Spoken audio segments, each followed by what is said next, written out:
Halo semuanya, di episode kali ini kita akan belajar mengenai macam-macam dari nyeri. My name is Anita Wijaya and this is my channel.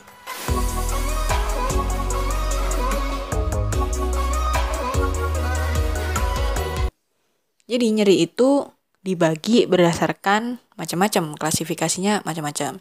Di sini kita akan belajar yang pertama, nyeri bila dibagi berdasarkan klasifikasi waktu terjadinya. Dibagi jadi dua, yaitu ada nyeri akut sama ada nyeri kronis. Nyeri akut berarti dia kejadiannya akut atau tiba-tiba, mendadak. Dan dia sifatnya, durasinya adalah limited atau terbatas. Jadi dia terjadinya tiba-tiba dan dia terbatas. Contoh, orang jatuh. Orang jatuh itu dia mengalami nyeri, akan sakit. Dan keadaannya mendadak karena tahu-tahu jatuh. Dan dalam jangka waktu tertentu, nyeri yang karena jatuh itu nggak akan lama banget kan, nggak akan sampai setahun, kecuali kalau patah tulang ya kan. Kalau misalnya jatuh cuman kegores apa kan, paling cuman sejam 2 jam kelar gitu. Nah itu contoh nyeri akut. Yang kedua adalah nyeri kronis. Berarti dia kejadiannya kronis atau dalam jangka waktu yang panjang. Contoh nyeri kronis adalah pada pasien kanker. Pada pasien kanker itu dia nyerinya berkepanjangan. Bisa sampai kansernya tadi hilang, sampai penyebabnya tadi disembuhkan. Itu contoh nyeri kronis. Tadi itu nyeri berdasarkan klasifikasi waktu, ya kan?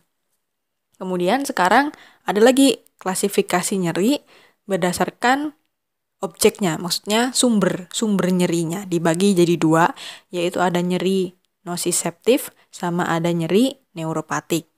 Yang pertama, nyeri nosiseptif itu merupakan nyeri yang disebabkan karena kerusakan jaringan atau inflamasi umumnya. Contoh, orang yang tadi misalnya jatuh. Dia jatuh, ada luka ya kan, kegores sesuatu benda, batu misalnya, batu tajam gitu. Nah, itu terjadi kerusakan jaringan kan, batu tajam tadi menggores jaringan kulit, kena daging, kemudian itu yang menyebabkan nyeri. Kalau misalnya dia enggak kegores, dia enggak ada nyeri. Jadi nyerinya itu di-trigger oleh sesuatu, kerusakan jaringan. Itu contoh untuk nyeri nosiseptif. Nah, kalau nyeri-nyeri yang nosiseptif, pengobatannya ditreatment dengan menggunakan obat anti nyeri, golongan NSAID, paracetamol, ibuprofen, natrium diklofenak, kayak gitu-gitu. Nyeri gigi, nah nyeri gigi kan disebabkan macam-macam ya kan, misalnya karena gusinya gigi belakang tumbuh menabrak gigi depan atau apa, atau bengkak karena lubang dan sebagainya. Nah itu tergolong dalam nyeri akut dan dia juga nyeri nosiseptif karena ada kerusakan jaringan di situ yang menyebabkan dia nyeri. Obatnya ya pasti NSAID untuk meredakan nyeri itu. Nah, itu tadi nyeri nosiseptif.